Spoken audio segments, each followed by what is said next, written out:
para, para los que se sumen en un rato o no se puedan sumar hoy, puedan ver la grabación. Pero bienvenidos al BTV Talks de marzo. En este caso teníamos otro tema planteado, pero decidimos que dada la coyuntura era mejor preparar algo y que Felipe nos pueda contar de primera mano cómo está viendo él, tanto desde Wentry Ventures, pero también desde su otro rol en Insignium, que ya les contará él un poquito más, y una visión más macro. Entonces, yo creo que va a ir yendo como en los dos canales su análisis.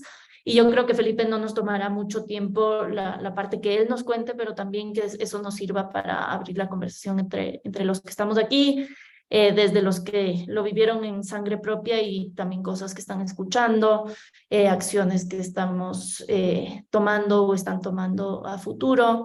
Entonces, con eso solo te dejo, Felipe, para que tú guíes un poquito la conversación y lo que necesites de mi lado vamos moderando a los que están por aquí. Fernando, diga. Punto de orden, que por favor se identifique todo el mundo con el nombre de su startup también, su nombre y su nombre de startup, Sí. para saber quién está aquí y si pueden prender las cámaras mejor.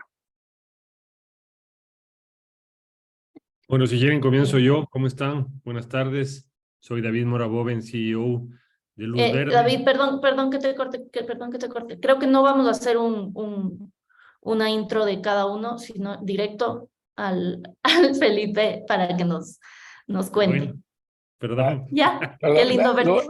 Lo que decía es que no solo pongas tu nombre, sino pongas tu startup ahí donde dice Tu David startup, Quizá pongas guión startup. Es lo que están diciendo. ¿Qué dice David? Perdón, me emocioné. Bueno, disculparán. así te veo, así te veo. Sí. Bueno, vean, la idea es conversar más que ninguna otra cosa. Les cuento un poco lo que hago. Bueno, nosotros tenemos o formamos hace más de 10 años una compañía de asesoría financiera independiente. Funciona como multifamily office. Justamente ahí en el país de Gregorio, en Suiza, en Zurich. Estamos ahí. Empezamos hace 10 años. Luego empezamos y abrimos una compañía parecida de asesoría financiera en España y ahora estamos en Estados Unidos. De hecho, quizás Ignacio ya lo conocen, él también tiene ese doble sombrero, nos ayuda en Buen Trip, pero está más vinculado a nosotros en Insignium.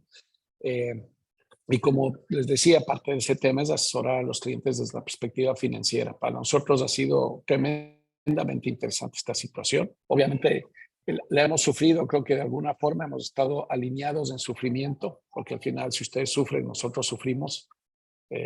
A pesar de que yo puedo tener opiniones muy distintas sobre lo que ha pasado y visiones muy distintas, es obvio que ha sido un susto bastante fuerte. Creo que todos hemos vivido, bueno, no sé si por edad, pero todos hemos vivido o hemos escuchado de situaciones parecidas que se han dado en nuestros países, situaciones en donde un banco llega un momento en que no tiene más liquidez y no puede hacer frente a los depositantes y esto genera un pánico.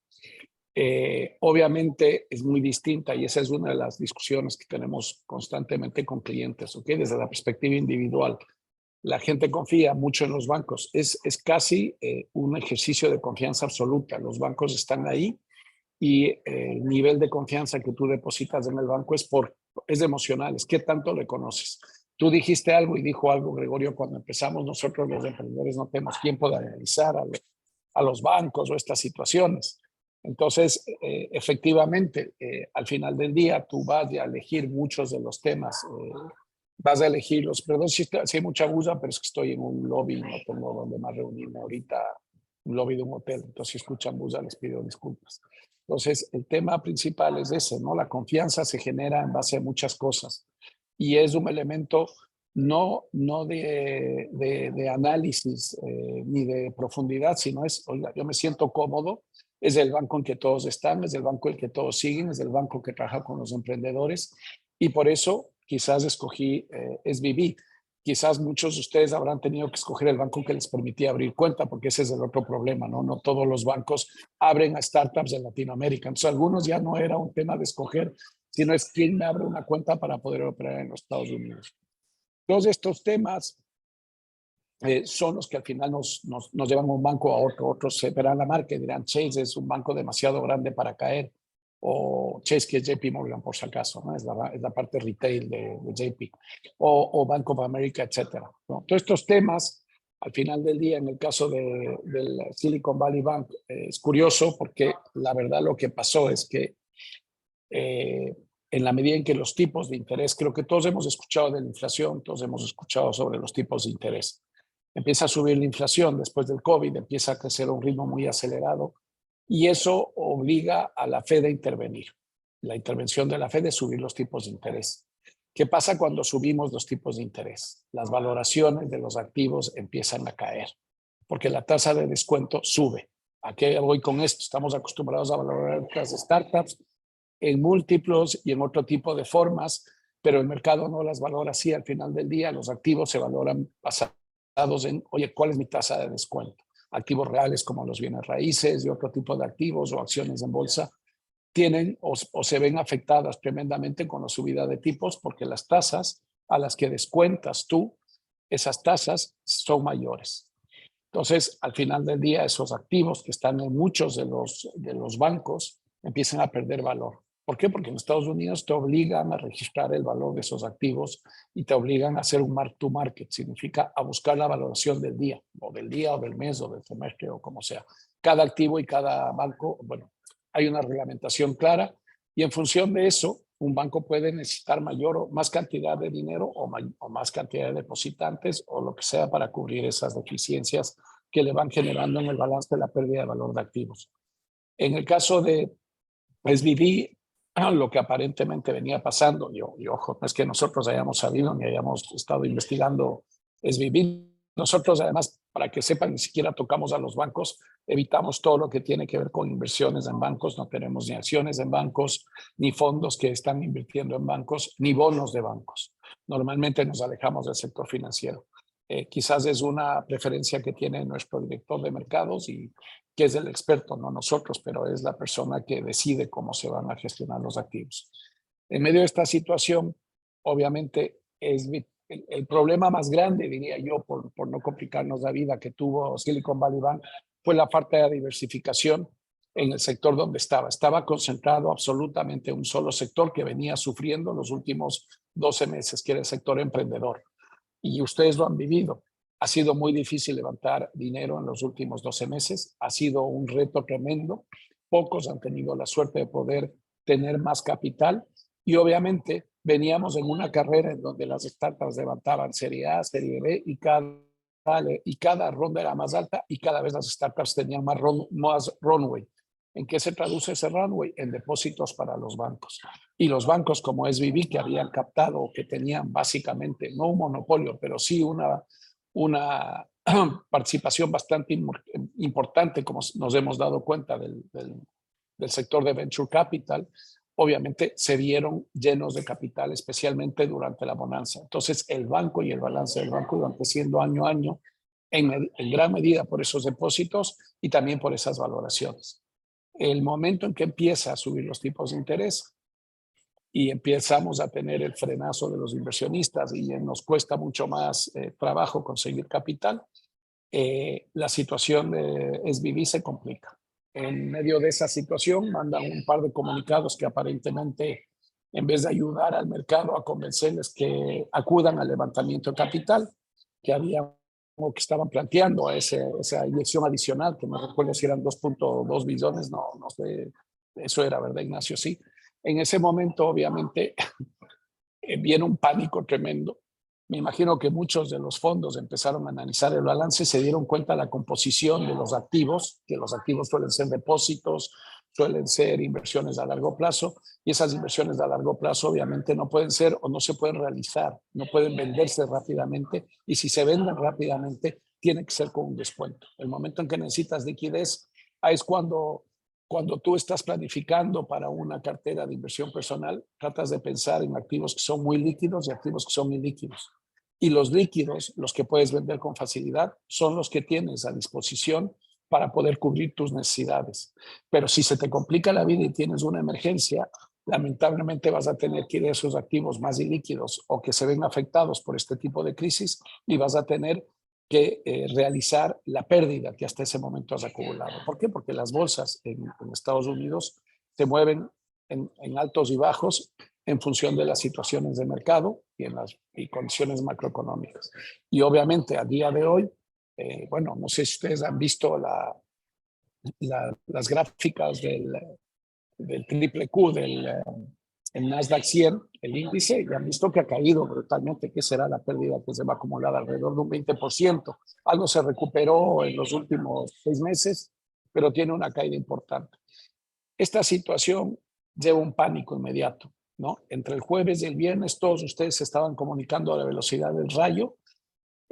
No sé si alguno vivió la experiencia del corralito en Ecuador. Eso, no había ni celulares ahí. Entonces, el corralito de Ecuador duró creo que unas 3 semanas o 2 semanas hasta que terminaron de vaciarse los bancos.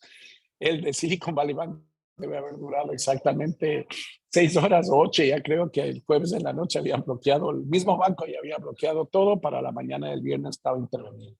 Entonces, todos estos elementos son los que detonan esta situación. Para el fin de semana, obviamente, ya estaban todos nerviosos.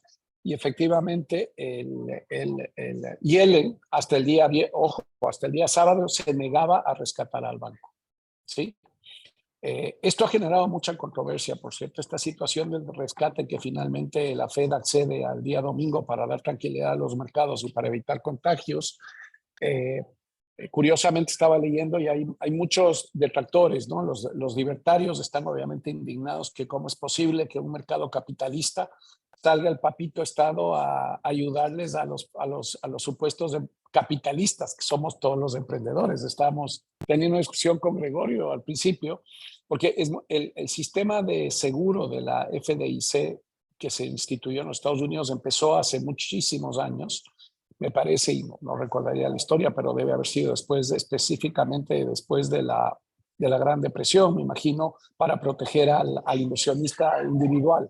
La idea no era proteger a empresarios, la idea era proteger a personas que tenían sus ahorros, y lo subieron después de la crisis anterior. Le subieron de 100,000 el seguro a 250,000, pensando en el bienestar de las familias, no de empresas. Ojo, eso que quede muy claro. El depósito no está diseñado para empresarios, para empresas. A algunos les gustará más o menos lo que digo, pero es la realidad. Y eso es justamente el debate que se está viviendo ahorita en muchísimos foros, especialmente por personas como Ken Griffith de Citadel o muchos de los otros gurús que dicen al final del día esto es del mercado y el mercado debe ser libre, no debe ser intervenido. En todo caso, al final, Yellen decidió, políticamente se decidió salvar al banco y a los depositantes. Esto les incluye a todos ustedes. Si no me equivoco, ya todos habrán podido retirar sus cuentas de SVB y las habrán traspasado a otro banco. Entonces, básicamente es lo que hemos vivido. Quizás yo les quisiera, antes de entrar a comentar y quizás ahí sí tener una conversación, creo que hay varias cosas que deberíamos aprender de esto. El primer punto, creo yo, es entender muy bien la función que cumple un banco y la función de los depósitos en un banco. Los bancos normalmente acuden a los depositantes y en la medida en que suben los tipos de interés los bancos, lo hacen para ser más atractivo y poder, obviamente, recaudar suficientes depósitos para sus balanzas. ¿Sí? Mientras más alto es el tipo de interés, más necesidad tiene el banco, obviamente, de recaudar dinero. Esta es la manera que atraen a los depositantes. ¿Sí?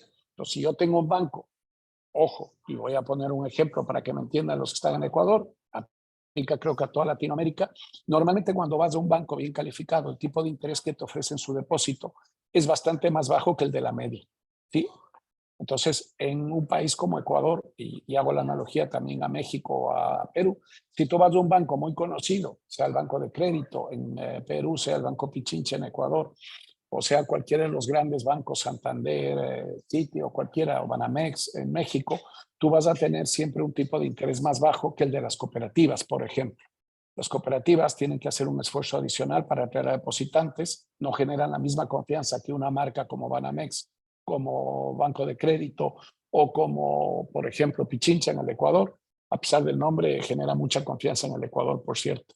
Entonces, desde esa perspectiva, los depositantes van por seguridad, pero cuando quieren generar mayor rentabilidad y están dispuestos a arriesgar, entran a cooperativas. ¿Por qué les hago esta analogía o por qué quiero que entiendan esta analogía? Porque obviamente siempre los tipos, además de estar de alguna manera en Estados Unidos indicados, ¿no? Sugeridos por la Fed, porque al final hay un mercado libre, ¿no? Entonces la Fed indica una tasa mínima para los bancos, pero al final del día un banco puede poner una tasa más alta para atraer a los depositantes, los atraen a través de esos tipos de interés. Y ese dinero que está como depósito en el banco entra al balance del banco, es del banco. Si algo les llega a pasar al banco, si el banco quiebra, como ustedes se acaban de dar cuenta, ese depósito lo pierdes y quedas sujeto a un seguro. Para compañías pequeñas, eso funciona bastante bien. Si tu máximo capital es $250,000 o quizás 500,000, diversificas poniendo en 2 bancos y cubres esa necesidad de seguro, que es al final la que muchas veces buscamos. Queremos un tipo de interés y queremos una seguridad cuando tenemos a nuestros fondos y depósitos en una institución financiera. Desde esa perspectiva es importante entender que hay otras maneras de proteger, especialmente cuando ya las cantidades son más altas, de proteger ese dinero. Y una de esas formas es manejando, en vez de en depósitos, manejando directamente en bonos del tesoro o manejar bonos del tesoro, por cierto, americanos, ¿no? T-bills a corto plazo, a semanas, se puede comprar de meses, se puede comprar de trimestres, se puede comprar anuales. Y estos bonos están garantizados en un 100% por el Estado americano. Cuando hablábamos del ejercicio de valoración, la tasa libre de riesgo, la que todos usamos y que decimos que es una tasa libre de riesgo, es el tipo, es justamente los bonos del tesoro el que se usa como un benchmark para esa tasa libre, ¿sí? Esa situación les daría a ustedes muchísima más protección que el simple depósito de un banco. Para esto se tiene que contar o tener con obviamente una cuenta que les permita acceder a esos fondos. La otra alternativa que tienen ustedes para proteger ese dinero en tesorería son los fondos monetarios. Hay una serie de fondos monetarios que tienen distintos fondos, me refiero a inversiones colectivas. Entonces, es un fondo como si fuera un fondo de venture capital, en este caso es un fondo donde van a gestionar distintos tipos de papeles de muy corto plazo, ultra short term o short term, son papeles con vencimientos en horas, bueno, a 24 horas, en 72, en semanas, son de liquidez inmediata. Y este tipo de instrumentos, que son fondos al final que están fuera, lo más importante, fuera del balance del banco, les permite obviamente gestionar la liquidez. ¿Cuáles son los problemas? ¿Por qué muchas veces los emprendedores no lo regresan ni a ver?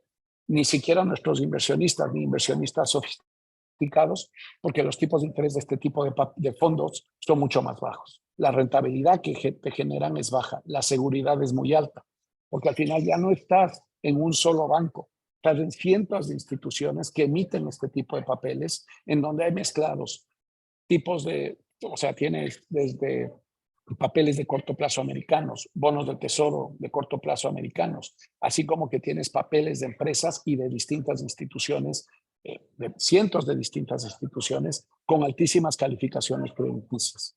Entonces, utilizando estos fondos o varios de estos fondos, tú diversificas el riesgo y tienes una mayor seguridad y una mayor certeza de que vas a recuperar esos fondos en caso de una crisis, porque ya no dependen de una sola institución, dependen de cientos de instituciones.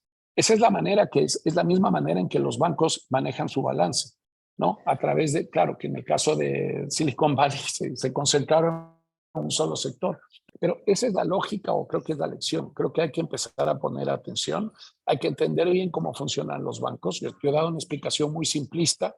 Si quieren, luego de esto les puedo colgar o le puedo pedir a Carmen que mande muchos artículos desde distintas perspectivas para que ustedes puedan ver o entender mejor este mundo. Pero desde luego es muy importante que ustedes, especialmente en la medida en que vayan creciendo las compañías, vayan ustedes diversificando de forma más, o sea, no solo con depósitos y con muchas aperturas de cuentas, no pueden abrir 10 cuentas para asegurarse el depósito de $250,000. Primero, porque les van a subir los costos transaccionales. Segundo, porque la operativa van a estar más preocupados de operar el banco que de operar el startup. Entonces, hay formas, hay métodos de utilizar otro tipo de productos que nos permiten diversificar y manejar la tesorería de una compañía.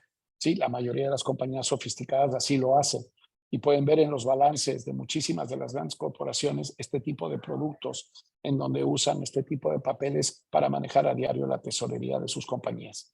Eso es lo que permite diversificar, porque se sobreentiende que ya cuando pases del $1 o $2 millones de liquidez en tu cuenta, obviamente tener 10 cuentas de banco, no sé, las que consideren para diversificar el riesgo no tiene sentido. No tiene sentido operativo. Sí es importante ahorita sí buscar bancos solventes y más sólidos. ¿Qué llamo yo un banco solvente? No es que sean más solventes, es que son demasiado grandes para caer. Entonces, si bien es cierto, SVB no cumplía, Silicon Valley Bank no cumplía esa categoría de too big to fail, al final se volvió por la situación actual. Quizás si estábamos en otra situación de mercado no hubieran rescatado al banco, pero bajo estas circunstancias era importante políticamente para dar un mensaje de tranquilidad, rescatar. Me voy a casar, yo sé que querían hablar de Venture y después les cuento qué me dijeron los fondos o cómo funcionaron muchos de ellos, pero me caso para que ustedes puedan preguntar o para empezar a tener una discusión. Gracias, Felipe, por eso. Solo para estar claros exactamente lo que pasó, porque no fue que rescataron al banco, los accionistas del banco pierden todo, los gerentes del banco salen despedidos, rescataron a los depósitos de las startups que estaban en el banco. De hecho, el banco ahora se llama National Bank of Santa Clara. Entonces, un banco que es del Estado, del gobierno y que supongo del FDIC, y creo que están tratando de encontrar un comprador. Pero bueno, eso nomás. Sí, gracias. Sí, están ahorita además interviniendo el banco porque parece que van a hacer un análisis a ver si hubo mal manejo. Pero sí, tienes razón, Fernando. No es del banco, es efectivamente es a los depositantes del banco, a los depósitos que estaban ahí. Greg. Yo tengo una pregunta. Lo que mencionaste es muy cierto, ¿no? Evitar de que se vuelva un nuevo trabajo, lidiar con bancos. Yo estoy en grupos de VCs donde la gente dice, saquen 6 cuentas, dividan todo con 250K en cada una. O sea, entiendo que eso obviamente es un poco el pánico del momento y hay bancos que quizás no ameritan tanto, pero ¿qué proceso hay? Obviamente los JP Morgans, los bancos más grandes están en una etapa muy distinta y muchas veces no valen la pena para una startup en una etapa temprana. ¿Qué proceso de due diligence se puede hacer como una persona externa a un banco para saber si es que el banco cuenta con, digamos, el perfil de manejo de riesgo suficiente, la solvencia suficiente para poder abrir la cuenta ahí, ¿no? O sea, un ejemplo, el momento que pasó todo esto, el 9, estaban diciendo, abran en otro banco, y es el banco que cayó hoy, creo que era como, no sé cómo se llama, pero cayó hoy, o sea, 70%, y los VCs estaban diciendo, manden todo eso, manden todo a PacWest. Y al final hoy dijeron, no, saquen todo de PacWest, saquen todo de esto. Entonces, ¿dónde está el balance ahí para hacer y estar un poco más tranquilos? A ver, nuevamente hay varios temas, ¿no? Si hay análisis y los consigues en Internet, si hay un sistema de calificación. Es verdad que en algunos sistemas de calificación, como las calificaciones de crédito o de rating agencies, como son S&P, Moody's y las otras, te van a dar un indicativo de qué tan bien está el banco, qué tan sólido es el banco. Sí, el análisis que hacen ellos es bastante extensivo. No siempre funciona, ya nos pasó en el 2007, en el 2008, que teníamos todos estos mortgage-backed securities con AA y que quebraron en minutos, como le acaba de pasar a Silicon Valley Bank. Pero al final del día hay por lo menos elementos externos que no te obligan a ir a tocar la puerta del banco y decirle, oye, déjame entrar a hacerte la auditoría, sino elementos como las calificaciones crediticias. Eso, hay muchos bancos con esas calificaciones altas. Hoy día me preguntaban, ponte, yo trabajo mucho, y ya les he comentado a algunos de los emprendedores, con Charles Schwab. Charles Schwab le acaban de subir la calificación hace exactamente 2 meses o 3 meses. Es un banco bastante sólido, es un banco bastante diversificado, que puede caer, cualquier banco puede caer. El sistema es bastante sensible a los cambios y a la confianza de los clientes. ¿Sí? Si es que el día de mañana todos se asustan con JP Morgan, de la misma manera, o sea, porque al final es pánico, es irracionalidad. El inversionista no es racional, es totalmente irracional. y actúa por miedo, no actúa porque está viendo, ninguno de ustedes estoy seguro que analizó nada del banco, lo único que hicieron es escucharon, tuvieron miedo y salieron corriendo a sacar todo el dinero a la velocidad que pudieron. Entonces, el día de mañana a alguien se le ocurre, te estoy poniendo un extremo, ¿no? Con JP Morgan, ir a generar un rumor o a generar una situación y este rumor cuela. Para cuando ya lo hayan parado, es posible que el banco esté en una situación desastrosa porque una corrida de depósitos a cualquier banco le puede quebrar. Siendo extremista, como estoy siendo ahorita, es verdad que hay bancos que son muy grandes para caer, que es lo que yo decía.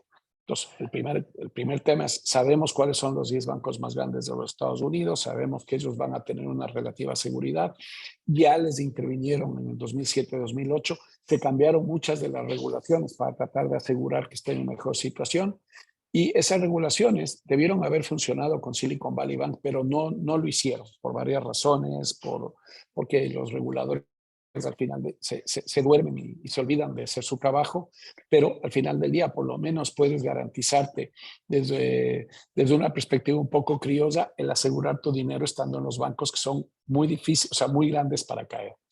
Obviamente no es técnico, lo que digo es criollo. Está Fernando, dile. No, algo interesante, o sea, sobre la regulación que mencionas. Lo irónico es que justamente el CEO de Silicon Valley Bank fue uno de los grandes proponentes de que no se les aplique las mismas reglas a ellos y empujó para que sean depósitos de más de 250 mil millones de dólares donde entran esas reglas de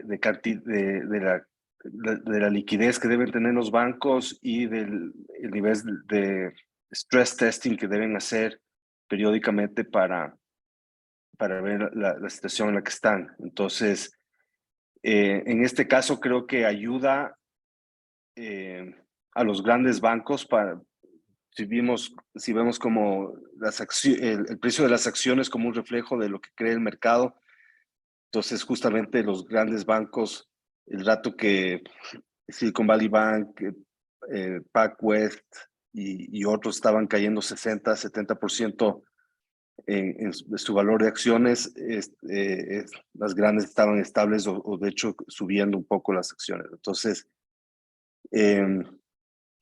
es difícil, Greg, porque claro, a veces un JP Morgan no te va a parar zona porque no eres lo suficientemente grande, pero es justamente ahí donde en teoría quieres estar, ya sea porque son muy grandes para fracasar, como dice Felipe, o porque tienen otro nivel de liquidez por regulación.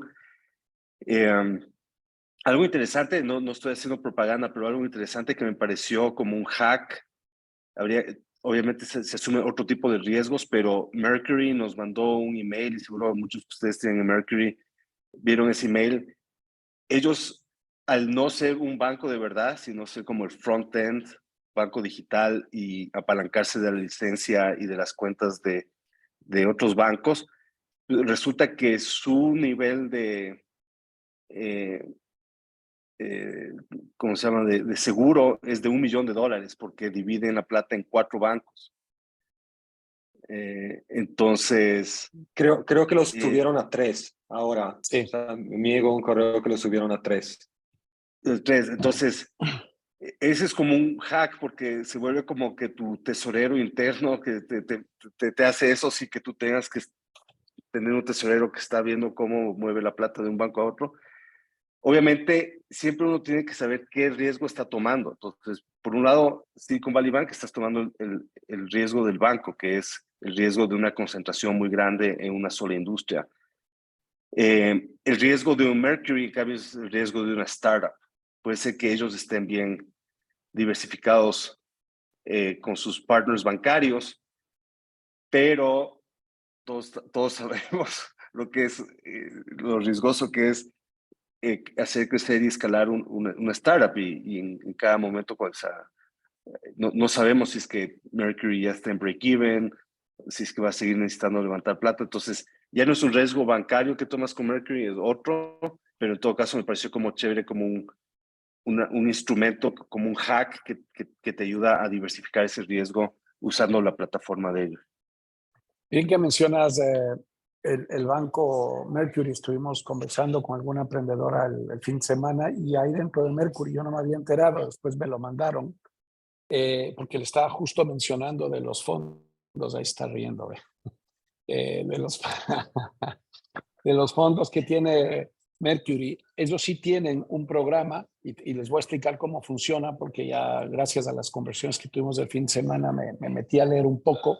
Pues, ¿qué es lo que hacen ellos? A ver, Mercury, como bien dice Fernando, tiene varias, es una plataforma dentro de varias plataformas. Ellos se están conectando a una casa de brokeraje. Porque yo menciono un brokerage account, es siempre una cuenta que te permite comprar fondos, te permite comprar bonos del tesoro, etcétera. Te permite comprar otro tipo de activos para asegurar o para manejar tu tesorería, ¿ok? Y en Mercury, curiosamente, hay un plan de tesorería en donde tú te puedes conectar a este Apex, creo que se llama, la casa de valores que ofrece este producto, y te ofrecen dos productos. Un fondo de ultra short term de Vanguard. Vanguard es una de las casas más grandes que hay, es bastante robusta. Son fondos, obviamente, no es de un banco. Y estos fondos de Vanguard lo que hacen es manejan lo que yo les decía, distintos tipos de papeles de corto plazo. Papeles me refiero a deuda. ¿Sí? Al final del día, cuando tú recibes un interés porque alguien te está o estás o algún tipo de préstamo hacia alguien, ¿no? Lo que estás comprando son deudas y esas deudas te pagan a ti un tipo de interés y pueden ser deudas a 6 meses, a 3 meses o pueden ser deudas a más largo plazo. En el caso de estos fondos, tanto el de Vanguard como el de Morgan Stanley que te ofrece a través de su partner Mercury, son fondos de ultra corta liquidez, ultra short liquidity que les llaman, ultra short term. Entonces, estos fondos, y ahí sí nos puede ayudar uno que anda por ahí dando vueltas, que no sé si siga el David, creo que se ha ido, que era banquero, que son los fondos, básicamente repos, depósitos a la vista, etcétera, etcétera, a través de los cuales tú puedes diversificar el riesgo. Mercury te ofrece eso. ¿Qué pasa? Cuando tú compras el fondo a través de Mercury, esa custodia del fondo pasa a Apex, que es la compañía que los tiene bajo custodia. Ese papel que compras no está a nombre de Mercury, está a nombre de tu compañía, ya sea Cryptos o sea AirPods, o sea cualquiera de las compañías. Entonces, al momento en que pasa eso, el dinero sale del balance del banco y va a residir dentro de este fondo que es administrado por Morgan Stanley o por Vanguard. Entonces ya no está más dentro del balance. ¿Existe un riesgo? Sí. Puede ser que ese fondo algún día por mal manejo colapse. Pero bueno, una vez más, por lo menos vas a tener una ultra diversificación entrando en casas de tanto renombre como Vanguard o como Morgan Stanley. Luego hay otras formas de hacer esto, que es obviamente entrando. Yo le estaba sugiriendo a algunos de ustedes que entren a Charles Schwab. Es un muy buen banco, es un banco digital. No sé si está permitiendo o no abrir cuentas de negocio. Normalmente trabajan principalmente con inversionistas, con gente que quiere entrar a comprar y vender acciones en los mercados. No estoy muy seguro si lo que hacen es trabajar con emprendedores. Alguien trató, luego si nos puede contar su experiencia, si pudo o no abrir. Y obviamente luego tienes los bancos de siempre, que son los Bank of America, los Chase, Wells Fargo, que está con una serie de situaciones, pero no creo que esté a punto de quebrar. De todas formas, es muy grande para quebrar, pero han pasado por situaciones muy complicadas en los últimos 3, 4 años. No quiere decir que esté quebrado el banco, pero sí ha tenido situaciones difíciles. Entonces, quizás esas son alternativas que ustedes pueden ir viendo para ir manejando su tesorería. Una vez más, lo importante es no perder la cabeza y terminar con un listado de 10 bancos. No van a terminar nunca ni de abrir las cuentas ni de hacer nada si tienen 10 bancos y quizás les va a generar más riesgo. No tienen un equipo para generar 10 bancos y estar con los 10 bancos encima día a día. Quizás algunos son lo suficientemente grandes, pero insisto en que tengan cuidado de no perder la cabeza y de buscar alternativas. Fernando ya les dijo, Mercury, en el final del día estás diversificando entre 3 instituciones con 3 tipos de seguros. Se les ha comentado estos fondos de liquidez, se les ha comentado de T-bills. Creo que con criptos comentábamos y justo me parece que es la persona que se encarga de las finanzas. Yo le estaba hablando más de fondo de liquidez y me dijo, ¿se puede gestionar con T-bills? Claro que puedes gestionar con todo lo que son bonos del tesoro. Lo único es que hay que tener disciplina para todo esto. Por eso yo siempre sugiero algo que va en automático. Compras el fondo y el fondo es el que hace de tesorero de tu compañía. Tiene un costo, te baja la rentabilidad, pero creo que es importante aprender de esta situación que, oye, a veces lo seguro cuesta y si queremos seguridad, paguemos por seguridad. no sigamos un poco tratando de hacer que el dinero en nuestras cuentas rinda, porque el dinero en realidad es para la operación del día a día. La compañía tiene que el dinero estar macheado a las necesidades de la compañía y no es para producir rentabilidad al mediano o corto plazo. La rentabilidad la tienes que generar tú, generando tu product market fit, generando tus ingresos, generando obviamente revenues. Entonces, al final del día, la tesorería hay que cuidarla y hay que tenerla muy presente. Y creo que esta situación ha sido una excelente oportunidad para aprender de estos riesgos que nos puede generar el sistema y que quizás vamos a tener algunos sustos todavía con una mayor tranquilidad porque el Estado americano ha dicho que nos va a cuidar a todos por igual. Entonces creo que eso por lo menos debería reducir el nivel que de hecho ya redujo. Hay un índice de volatilidad que tú puedes ver, se llama el VIX, y si ustedes lo ven en cualquiera, en Yahoo Finance o cualquiera de estos, van a ver que ese índice de volatilidad ya bajó en estos días. Bueno, por lo menos hoy ya empezó a bajar. En fin, no sé, eso les quería José, también comentar. gracias, Felipe. José tiene la mano levantada. No te escuchamos, estás en mute. Chendo, perdón, todavía Chendo, no se aprende. Chendo. Hola a todos, muchas gracias por unirse, gracias Felipe por la info y por estar hoy el fin de semana. Tengo una pregunta sobre que o sea, todavía como que estoy investigando al respecto, sobre los mutual funds, estos, los ultra shorts y todo eso que estabas comentando. Tienen poco riesgo y generan interés, pero ¿qué pasa si es que el gobierno sigue jugando con los intereses? Puede que se pierda el valor, así como ganas, puede que baje el valor y pierdas un poco con lo que ingresaste, o eso no es posible. Eso no me queda claro. A ver, sí, el momento en que entras a papeles de corto plazo, si es que el gobierno de la noche, a ver, ahorita la tendencia o lo que está pasando y la claridad que tenemos, por eso haces a corto plazo, ¿sí? Entonces, el efecto, ¿qué pasa? Mientras la deuda tiene mayor tiempo de vencimiento, más va a verse afectada por los tipos de interés.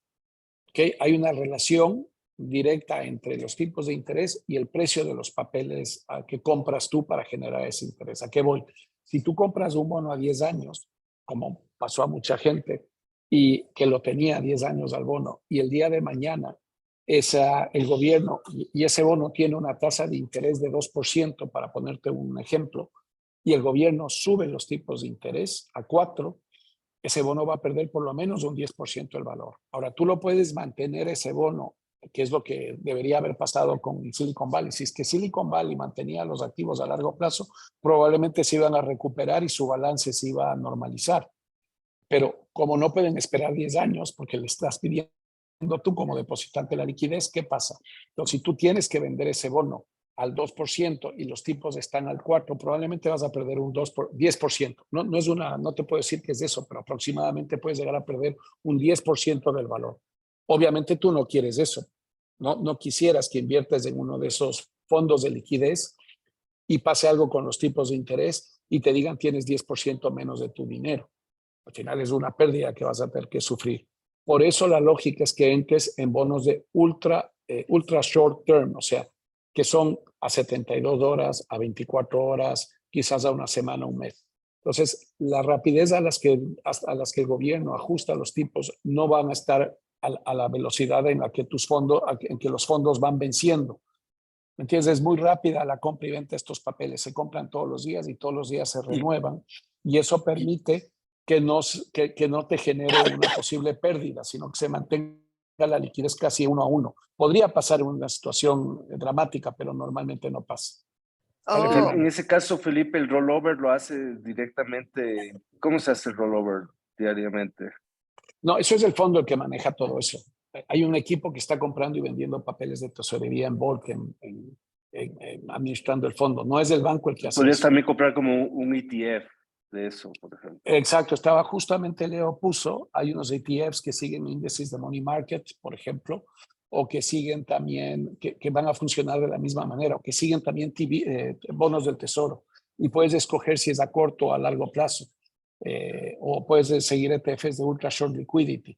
Entonces, hay mil formas de jugar ese juego. Y sí, Fernando, lo que hacen es están comprando y vendiendo los administradores del fondo. No es el banco el que hace todo esto, es el administrador del fondo.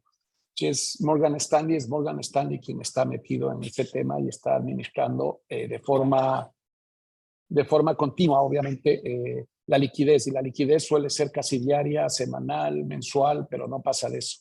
Porque el momento en que vas más allá de un mes, sí puedes poner en riesgo lo que tú dices, ¿no? Quizás el precio pueda caer. Entonces, por eso tienen que ser papeles de cortísimo plazo. No tienes que irte a más de... O sea, los T-bills sí los puedes manejar, porque al final los vas a tener hasta vencimiento. Pero ahí también es un tema, ¿no? O sea, la liquidez que tienes tú, cada cuánto la vas a necesitar, hay que hacer una buena planificación. Yo vuelvo a insistir, ustedes están con tantas preocupaciones que ponerse una más no tiene sentido. No sé si si el tener 1% más de interés compensa que ustedes dejen parte de su tiempo para manejar estas cosas. Por eso digo yo, hay que ver el costo de oportunidad también, ¿no? Entonces, sí, mi sugerencia es tratar de buscar sistemas, no sé, como lo que hemos visto, ¿no? De fondos de inversión monetaria, o tengamos que hacer, o tengas que hacer, como sugirió Leo, índices que siguen a fondos monetarios, o índices que siguen a los T-bills, o índices que siguen a índices de ultra short term bonds, etcétera, para que tú puedas no tener que estar distraída con estos temas y sepas que estás bien protegida. Porque vuelvo a insistir, si te vas a poner tú directamente a hacer estas compras y ventas y administrar todo esto, va a ser un trabajo más dentro de los miles que ya tienes, ¿no? En tu día a día. Entonces, creo que hay que ser prácticos, ¿no? A veces ahí hay que calcular el costo de oportunidad. No sé si te responde. Sí, Cristian, creo que tiene una pregunta. Perdón. ¿puedo hacer un Creo que tiene follow-up? un follow-up la José. Sí, entonces, ok, solo históricamente, entonces en los fondos, en los mutual funds que están ofreciendo en Mercury, que son los mismos que están en Brex, que es el de Vanguard y el de Morgan, históricamente, ¿qué tan seguido han bajado en valor? O sea, no porque me interese el interés, ya aprendí la lección, sino para no salir perdiendo. Es que ahorita te va a pagar, o sea, realmente no, o sea, el precio es volátil, o sea, el precio va a subir y bajar en medida de cómo se vayan ajustando los tipos de interés. Si los tipos de interés están altos, tú vas a tener un tipo de interés alto sin casi perder el valor del fondo, del subyacente. O sea, al final del día, lo que hace esto es, en vez de pagarte un 4%, te puede estar pagando un 3% anual, que ahorita la tasa está por encima del 4%. Si vas a bonos del tesoro, vas a ganar bastante bien, por lo menos un 4.5. No sé, Ignacio, si tienes las tasas, tú que estás más, pero ¿en cuánto están pagando los bonos del tesoro un mes ahorita? En el bono del tesoro un mes están pagando 4.2. Hay money markets que están pagando 2, hay money markets, o sea, fondos de este tipo que están pagando 2, 3, 4, dependiendo del tipo de fondo. Pero obviamente el precio no se ve afectado. Tú vas a generar un interés y vas a recuperar el capital. Y eso está basado más en el tiempo, en la duración. La duración es menos de un mes, entonces vas casi a recuperar el 100% de tu dinero. Como mucho perderías el 1% en el peor de los casos con una situación grave. Me explico, pero sí son volátiles los precios de estos papeles, se mueven para arriba, para abajo, pero es mínimo en el caso de este tipo de fondos monetarios. Si quieres, luego te mando unos gráficos o te mando documentación de algunos de estos fondos en donde te explican cómo evolucionan a través del tiempo y cómo se han comportado a través del tiempo. Pero se van ajustando de acuerdo a los tipos de interés, obviamente, ¿no? Entonces, el rato que los tipos bajen, tú vas a bajar también el interés, es lo que termina pasando. Entonces, el promedio de rentabilidad baja. Entonces, tú vas a recuperar $100 y en vez de recuperar 104, recuperaría 102 si los tipos bajan.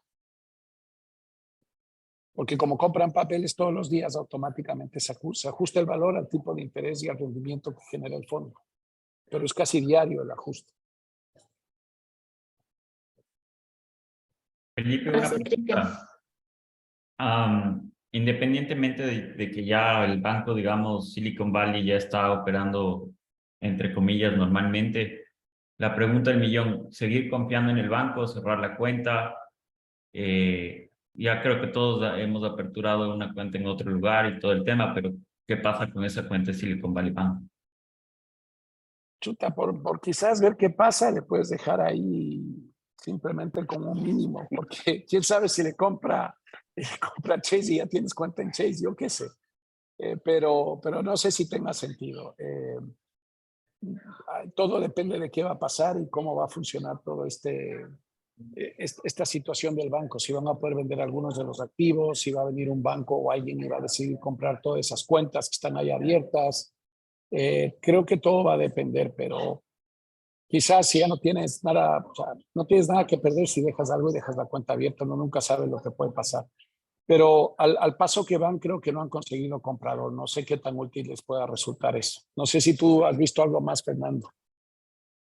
Ahorita en el FT dice que los grandes jugadores de private equity están viendo, los buyout firms, KKR, algunas de esas están viendo, pero no son bancos, o sea, ¿qué es lo que están comprando? Gracias. Miguel. Hola Felipe, hola Fernando. Yo tengo una pregunta. Aparte de los riesgos que ya mencionaron, ¿no? Del clásico riesgo de todos estos proxies como Mercury o Grasshopper y de ser startups que no sabemos si pueden estar cerca de un break-even independientemente de la cantidad de dinero que están pasando, ¿cuál puede ser otro de esos riesgos? Porque claro, al final del día, si eres cliente de un banco como el SVB, buenísimo, la forma más rápida de migrarlos a una cuenta digital, ¿no? Pero aparte de los riesgos que mencionaron, ¿cuál puede ser otro así?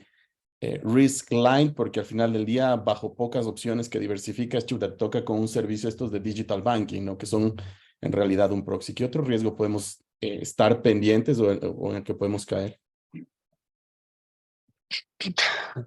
Bueno, en realidad en los bancos pequeños siempre hay mucho más riesgo que en los bancos grandes. Esto está clarísimo. Tienen más infraestructura los bancos grandes, tienen mayores protecciones y al final cuando estás poniendo depósitos a plazo, ese es el problema que hay.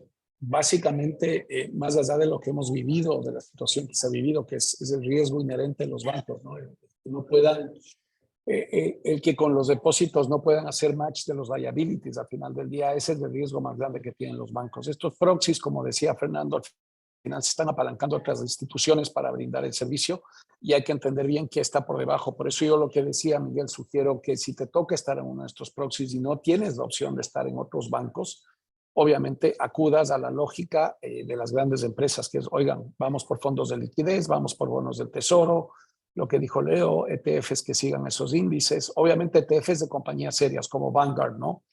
No vamos a entrar también en cualquier compañía a comprar por generarnos un poco más. Tenemos que entender quiénes son los grandes emisores de este tipo de productos, de este tipo de fondos. ¿Sí? ¿Quiénes son los gestores de estos fondos? Tienes BlackRock, tienes a Goldman Sachs que tiene un activo, una serie de fondos de estos. Entonces, al final del día, riesgos mucho más allá de que los depósitos no match los liabilities. Puedes tener muchos que pueden ser por temas sistémicos. Si esta crisis hubiera vuelto sistémica, que aparentemente no es, entonces no importa lo que hubieras hecho, hubiera estado bajo el riesgo de que algo le pase a tu institución, sea la que sea. Y obviamente tratar de ver más allá de lo que está, o sea, entender quién es el banco, entender dónde se coloca tu dinero, entender cómo está estructurado ese proxy que tú dices, para entender quiénes son los que están por detrás del banco y entender los riesgos que estás asumiendo. Bancos hay muchos para todo esto que les digo, ¿no? Ustedes pueden tener una cuenta en cualquiera de estos bancos y abrir en Interactive Brokers, por ejemplo. Una vez más, Interactive Brokers es una casa de brokeraje. Y a través de Interactive Brokers ustedes pueden gestionar la tesorería con cientos de miles de fondos distintos que ellos te venden y te compran por centavos. Entonces, creo que es importante entender esa lógica de lo que es el banco y cómo diversificar riesgo. Entonces, el riesgo no se diversifica con 10 instituciones financieras, se diversifica gestionando la liquidez. Las mismas situaciones se dan constantemente en mi negocio con clientes privados, porque insisten en es que el depósito del Pichincha me paga el 8%. Bueno, creo que está clarísimo desde una perspectiva de riesgo que si el día de mañana cae un banco en Ecuador, el Estado no va a poder hacer frente al tamaño de un banco como el Pichincha. Le va a costar mucho esfuerzo y probablemente no vean ustedes el dinero de aquí a 8 o a 10 años, como ya pasó con los otros bancos. Creo que es muy distinto cuando están pagando el 3% o el 4% y estás en Estados Unidos y el tío Sam dice, yo les voy a respaldar. ¿Qué pasa? Entre que el banco esté intervenido y les devuelven sus depósitos, han pasado 72 horas. Entonces, creo que es importante medir los riesgos y administrar los riesgos. Y los riesgos no administras jugando a las barajas con los bancos, administras entendiendo que tu dinero está bien diversificado, que has invertido en distinto tipo de papeles, en distinto tipo de fondos que te permiten diversificar la colocación de ese dinero y obviamente pensando siempre en que cualquier rentabilidad que pase del tipo de interés actual es un riesgo que te estás generando para tu empresa. O sea, la rentabilidad y el riesgo están totalmente asociadas. Entonces, no pueden dejar de pensar que si están ganando un interés mayor, no están asumiendo un mayor riesgo. Es directamente proporcional el interés al riesgo que asumen. Entonces, es difícil porque yo te digo, he estado en esto y a ninguno hace 2 semanas, a ninguno de los que estamos en el sector se nos hubiera cruzado la cabeza o hubiéramos estado atentos a que iba a tener este desenlace Silicon Valley Bank. Honestamente, no. Uno que otro por ahí salió, ahora empiezan a salir cuáles eran los visionarios. Habrán 5 visionarios que entendieron que había un riesgo en el banco, poco más. Hoy día, una última cosa.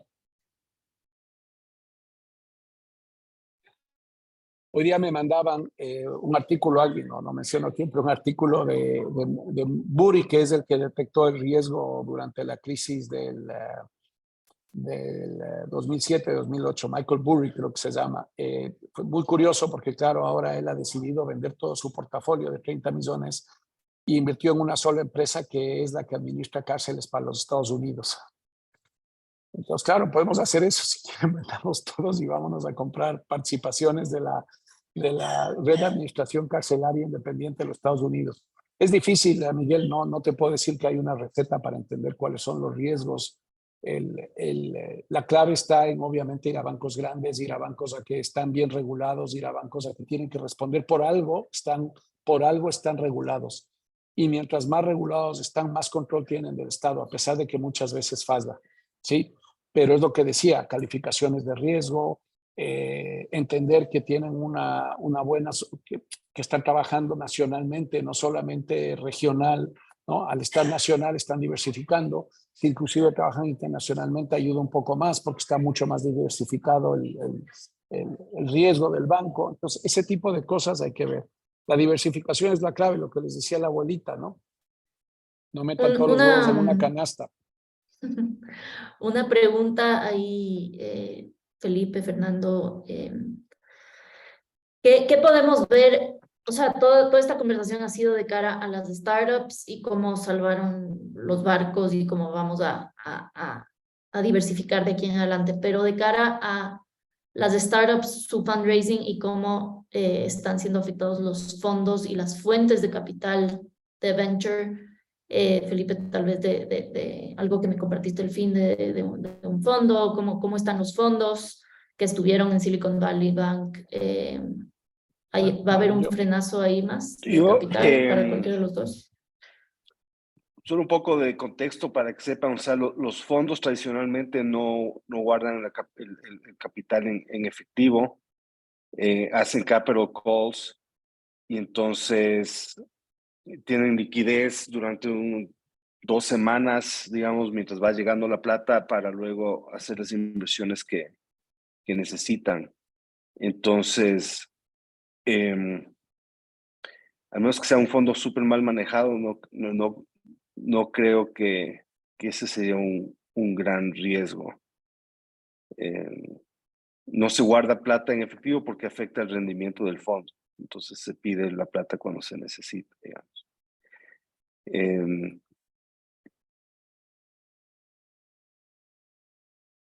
No sé, Felipe o Ignacio, si ven.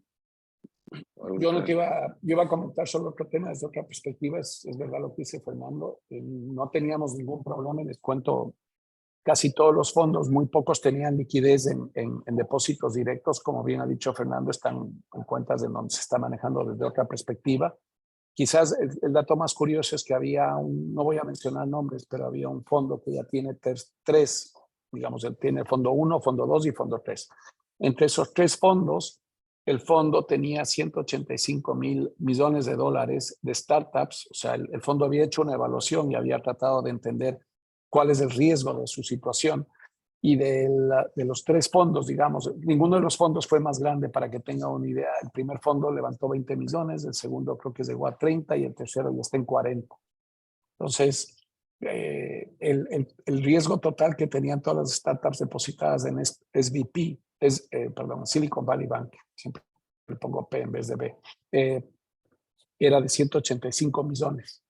Imagínense, mucho más de lo que se había levantado, los 3 fondos juntos no llegaban a ese nivel de capital. Y eso es lo que estaban esperando para ver cómo iba a amanecer el día lunes. Esto nos mandaron el sábado. Los 2 fondos lo que no tenían un riesgo per se, pero lo que sí hicieron es, como todos estuvimos hablando con emprendedores, y entender el riesgo que estaban asumiendo al estar todos colocados en SVB. Creo que en gran medida por eso el gobierno entró a salvarles o a salvarnos a todos, la verdad, porque el impacto socioeconómico que iba a tener iba a ser importante, ¿no? Y no sé si vieron, Roku también tenía fondos ahí, y otras grandes empresas también tenían fondos en Silicon Valley Bank. Entonces, desde grandes startups, habían startups, compañías, hasta cientos de compañías en fondos. Varió mucho, ¿no? Una cosa curiosa, trabajamos con una compañía, si puedo decir el nombre, es un fondo de fondos, es SES Financial, es una compañía en Boston que tiene que sus fondos de private equity, donde tienen venture, donde tienen private equity buyouts, deben tener, no sé cuánto tendrán ahí metidos, unos 7 billones de dólares, 5 billones de dólares en este fondo de fondos de private equity, no sé el monto. Trabajan con ya fondos muy posicionados. Y el comunicado que recibimos de ellos el sábado es que estaban muy tranquilos porque no veían mayor riesgo en ninguna de sus compañías, con algunas excepciones. Entonces, en el tamaño, al final del día, personas como KKR y todos estos, o Andersen o Besse, me parece que por alguna razón u otra, en las startups, cuando ellas tienen cierto nivel, deben estar manejando sus tesorerías de otra manera, o les deben estar ayudando a manejar sus tesorerías de otra manera, con lo cual la exposición de este tipo de compañías, quizás series A, series B o ya más maduras, no era tan grande a Silicon Valley Bank. Pero eso es un poco lo que vimos en los emails que llegaban. Otros, en cambio, los más chiquitos sí sufrimos un poco más, no tenemos los recursos que los grandes, entonces se veía que obviamente había un poco más de preocupación, y obviamente lo que nos pasó a nosotros y a todos ustedes, o estábamos en Silicon Valley Bank o en los bancos que nos permiten abrir cuentas, que no suelen ser los bancos más grandes, ¿no? Eso pues, no sé si hay alguna pregunta de cierre, y si no, acabamos puntualísimos a la 1, a las 2 y a las 3. No sé si tienen alguna pregunta adicional. Yo tengo. Sí, ¿Se acuerdan diga. que ocupaban ustedes como que esta plataforma que muchos VCs ocupaban, creo que se llamaba Accenture, que cerraron? ¿Cómo era eso? O sea, Azure. Azure, eso es. Ellos tenían holding o cómo hacían y cómo lo están solucionando ahora. Estás en mute, Fernando. Azure era lo que se llama como un fund administrator. Te ayudaba más bien con la parte de la documentación y la contabilidad.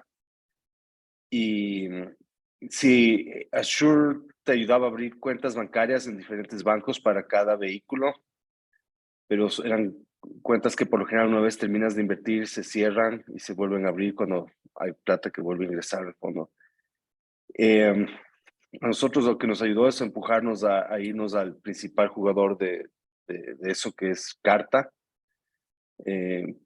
pero no, o sea, el efecto que tuvo en los fondos fue más bien el de, y ahí le puedes preguntar al Alex, de buscar otros proveedores y cambiar, trabajar con abogados para cambiar ciertas cosas de quién es el administrador, quién gestiona el fondo, etcétera, y pasar todo a nuestro nombre, pero no está relacionado, digamos, con gestión y manejo de dinero necesariamente.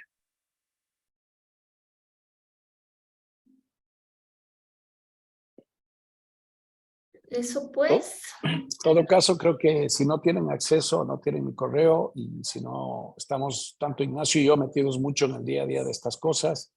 Si necesitan algo, información de fondos, si les mandan alguna oferta, si quieren que revisemos algo, no sé, Carmen, les puedes mandar mi email, el Buen Trip, y nosotros Sí. les ayudamos y les revisamos y les damos una mano con muchísimo gusto en lo que necesiten, para cualquier cosa que vayan a hacer al respecto. Sí, con muchísimo gusto les apoyamos y manden información o las dudas que tengan, correo, WhatsApp o lo que sea. Ahí estamos. Ahí Ok. está el Felipe en el grupo de Founders. Ya les comparto el correo de Ignacio, ya te ofrecieron, así que les comparto el correo de Ignacio y de Felipe también por ahí. Y también, Felipe, si sueltas artículos ahí de los que comentaste ahora en el grupo. Y eso, gracias a los que se sumaron. Y Solo una cosa, yo no puedo en el chat, no podría hacer este tipo de... O sea, aquí estamos hablando y no estoy, de alguna forma, si estoy asesorándoles y en teoría es un grupo cerrado. Yo también estoy regulado, entonces en esta circunstancia sí les comento que dentro del chat y todo no puedo así lanzar productos o cosas, pero si me preguntan, con muchísimo gusto puedo responder y todo, porque no, lo que no puedo, entre comillas, es recomendar o asesorar o explicar cierto tipo de cosas en conjunto o en espacios públicos. Este fue un chat cerrado, no están ustedes, no le estamos vendiendo efectivamente nada, pero es para nosotros siempre es complicado este tipo de conversaciones porque nos pueden considerar que estamos haciendo una asesoría sin que ustedes sean clientes. Ese es el problema que nos genera. ¿Ok? Entonces, cualquier cosa, WhatsApp nos mandan por correo y nosotros encantados les vamos a responder con artículos, con información, aclarando, etcétera, para que ustedes puedan tener claridad. Pero en el chat sí puedo lanzar artículos de lo que sea, Carmen, pero no podemos tener discusiones muy abiertas de estos. no, ¿Ok? ya, está bien. Ok. Buenísimo. Un abrazote a todos. Gracias, Felipe. Gracias a ustedes. Un gusto verles. Cuídense. Chao. Chao. Gracias. Gracias, abrazo. Chao.